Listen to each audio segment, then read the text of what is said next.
Namaste and welcome to Walk the Talk. Our today's guest, he's neither a singer nor a model or actor. Instead, he's not even a Nepali. He is an experienced designer as he has been doing what he's doing for over 35 years now. Yes, we have with us the organic fashion designer from New York, none other than John Patrick. Please welcome him. Hello, JP. How are you? I'm good. How are you? Very nice to see you and meet here. you. The pleasure is all mine. How is our Nepal treating you? Wonderful. Everything about this city is so friendly and warm and welcoming.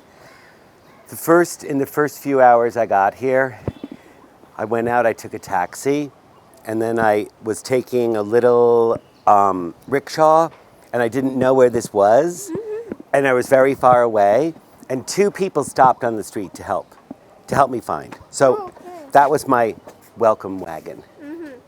Get lost, and then everybody helps you find your way. So you are here in Nepal with a purpose.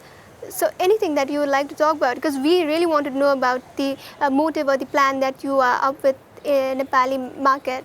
So I started to notice a number of years ago that cashmere, 100% cashmere garments and accessories were coming from Nepal. And I didn't exactly know where it was. So I put a little Google alert on my Google, and then I put Nepal wool alert. And I would get these little alerts, and it was so varied, so many different things. So finally, about 6 weeks ago, I decided I'm going there. Okay, so you were just 6 weeks back. Yeah. And, but the internet is great because you can look on the internet but you have to have a filter, you have to look. And then I, researched cashmere, fiber, Nepal. And in particular, one man, Dinesh Shrestha, who has the Alpine Cashmere family business, he was so helpful. And I didn't realize Kathmandu, I really need to go back on the back of a motorcycle to get somewhere in time, which I love riding on a motorcycle in Kathmandu. Oh my God, it's as good as it gets. Right. Not all, but the first day I had, lunch. I got to see the weavers, I got to see spinners, and I've seen weaving and spinning before, but I've never seen it so clear and direct and very strong and honest. I'm extremely interested in people in the whole world understanding that Nepal is just the same as Italy, that the heritage and the craft and the need, these smaller businesses that are very strong are basically the backbone of the country. And I feel so privileged, that I've been able to meet so many people and see so many different things.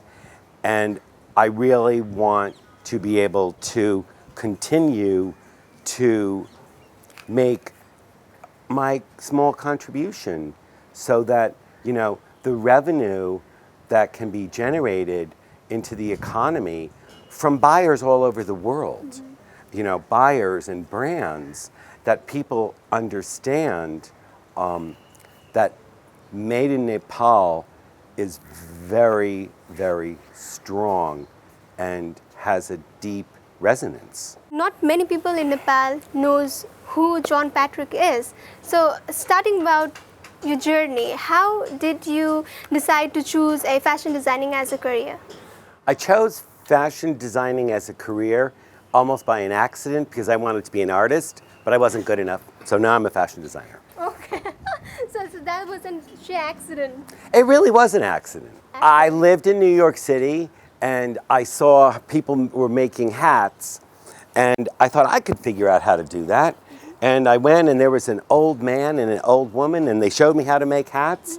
And I made a collection and I took them to Barney's, the store Barney's. Right. That was my first customer. Oh, Okay. I was 20 years old, 21 years old. You started quite early. Yeah. So yes, as we know that you are in this business since over 35 years now. My brand I launched 1982. So I started in that's 1982. 37, 38 Yeah. years, right? Yeah. So definitely the journey might not have been that easy for you. So what else struggles did you go through? Oh, you know, I mean, the struggles in working as a designer is to find your own voice and to have it sit in your stomach that you believe in it. Not, oh, I can make something and maybe someone will buy it. No. If you design something and you believe in it and it's as good inside as it is outside, you have a success. What do you think? What else skills should one have to become a successful fashion designer?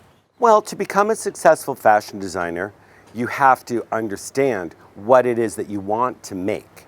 You know, these days, most designers have specialties. You know, as many blocks as there are on this road, there are choices in design.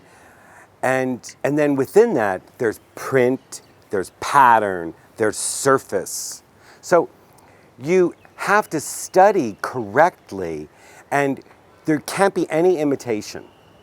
So when many young students, they say to their parents, I want to be a fashion designer, because they see the fashion designer has a very glamorous life, there's models, they think, well, that's really only about 1 minute or 2 minutes of the year, maybe 2 times, if they're fortunate enough to have fashion shows.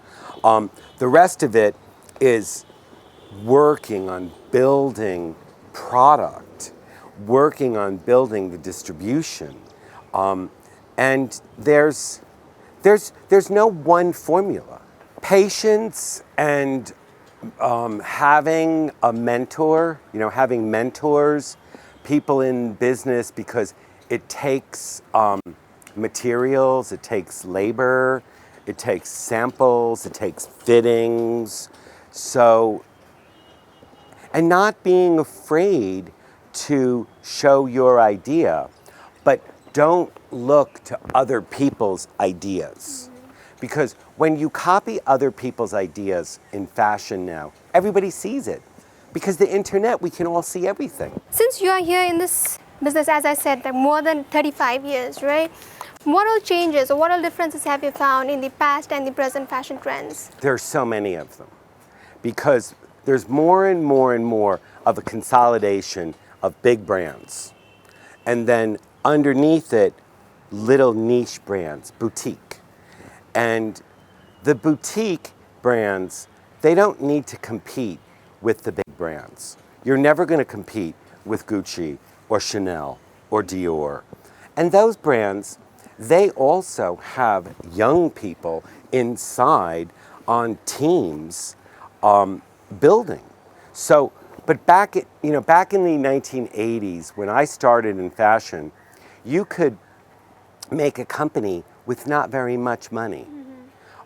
You could go to New York City and you could sew samples and get fabrics, and the fabrics would come from Europe, and we didn't have internet, we had fax machines, we didn't have cell phones. Back then. So everything was exotic. I mean, I was the first American designer to put Asian cashmere in Bergdorf Goodman.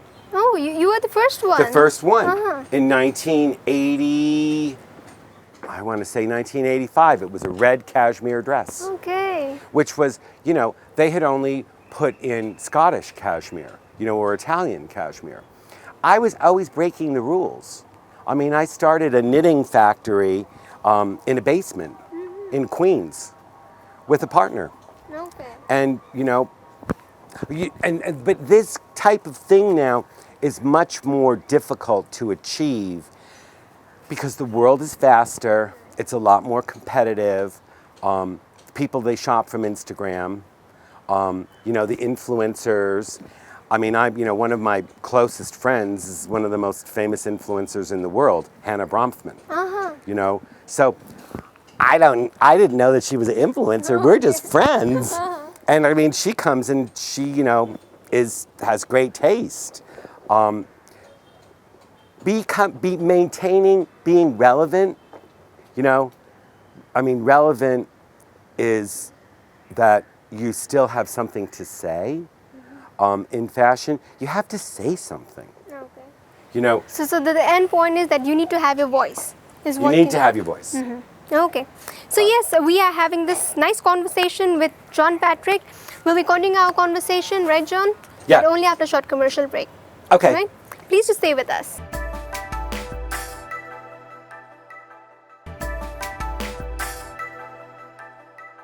So yes, after talking about your project in Nepal, that's what you are planning of, and talking about your professional life, we want to know you up close and personally. So I prepared few questions. Oh. And I want you to give me the answers. Of course. So yes, my first question is, when did you land your first internship, and what was the most valuable thing you learned from that experience?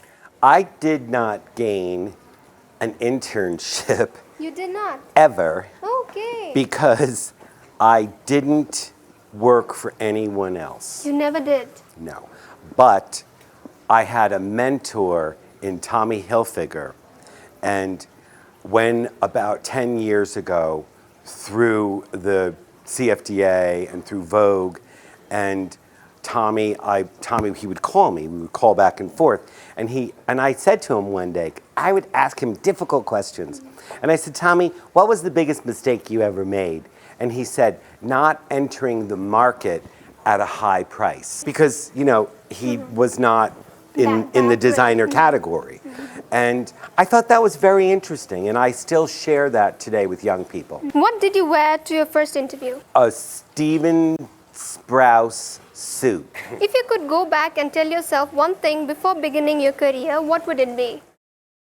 To relax. What was your biggest fear when going out and starting your own line? Fear.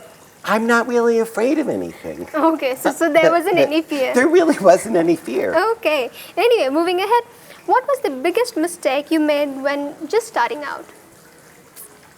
The biggest mistake Yes. not starting out was that I compromised my designs so that I would make things that I could sell a lot to make money. So I did things that maybe were not so chic. But it was the 1980s. What is your favorite part about being a designer? You know, it's a privilege to be a designer because you get to communicate ideas to people and come to places like Nepal. If I was a tea salesman, I mean, you know, I'm not going to see that. Tell me about an accomplishment you are the most proud of. Establishing the organic brand after I had established the John Patrick brand in 2002 and 2003. I planted a seed within the organic movement that has created transparency and ethics for the fashion and design industry globally. What advice would you give to young designers just starting out and hoping to make it in the industry? Make something that you're able to produce better than anyone else. That if it's only one thing, you know, a pair of sandals or a t-shirt or a hat, you know, or a dress that's original, make one thing perfect. I mean, so it's not that insurmountable. Okay. So I guess, yes, JP is feeling hot also, and also with this we have come to the end of Knowing Better session. We got to know so much about you, your works. We are left with our last segment, that is rapid fire, but that will be continuing only after a short commercial break. Please just stay with us.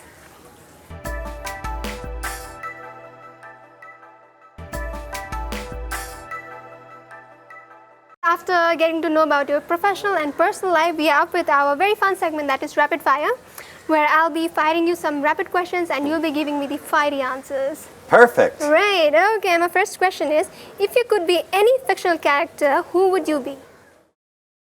If I could be any fictional character, who would I be? Batman. What is the theme song of your life? The theme song of my life is Turn the Beat Around. It's an old disco song from the 70s. Okay. If you have to wear one set of clothes for the rest of your life, what would that be? It would be what I'm wearing. And why is that so? Because these are buffalo leather Lucchese roping boots from my house in Texas. And this is my Yves Saint Laurent suit. Okay. And I've got my perfect white organic cotton shirt from Muji on. If you were to have breakfast with anyone in the world, who would you choose? Boy, I don't really know. Oh boy. Oh, so you want a celebrity? Yes. If you could have breakfast And with JB, any- I think this is rapid fire. You need to be rapid. Oh, sorry. Okay. But you know, I'm the kind of person I have to think about Okay. Who should it be? If I get a living person. Okay, ask it again. Now it's okay. We wanted these Oh. reactions. Oh. Come on, give us the answer. Little Nas X. He's a new rapper. Okay. So I don't know about him. He's black and he wears a cowboy hat, Okay. and he just did a collaboration. Okay. So today I'll go and just have a look of it. Look of him. You'll Anyway, think he's moving in. cool. I can Okay. show you on Instagram. I do love hip hop and raps. So anyway, moving ahead, what do you prefer? Now you need to choose sequins or lace, Lace. summer or winter, Summer. silver or gold, Gold. cats or dogs, Dogs. morning or night. Night. Okay, and next question is, what are the 3 must-haves in anyone's wardrobe? The 3 must-haves in anyone's wardrobe are a good pair of shoes, a beautiful dress, and a good coat. If not a designer, what you have become?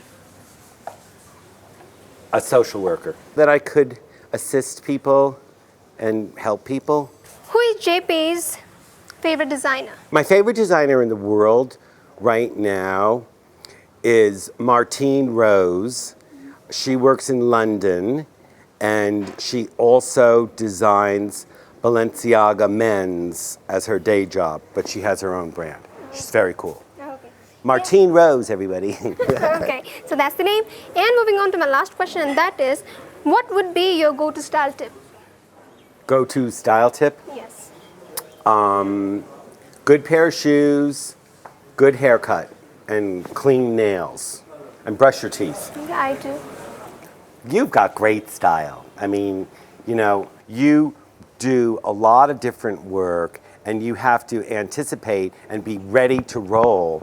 And your style is amazing because, it's visual, but yet it's very pure. It's your style. Thank you. You're not copying anybody. Thank you. To hear something like that from you is my honor. So yes, with this we have come to the end of our program. It was wonderful having you in our show. It was our honor to have you in our show. How was the experience with us? I loved working with you so much, and I feel that I know that we're going to see one another again in the world. Anything that you would like to say to our viewers and young designers?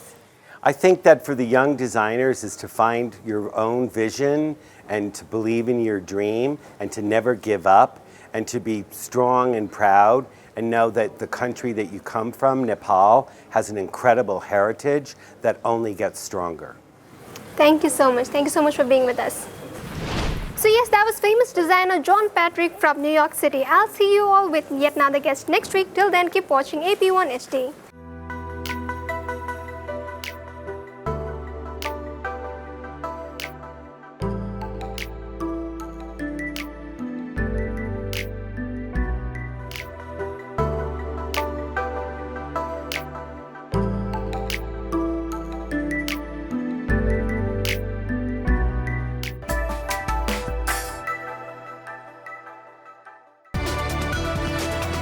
It's an AP1 presentation.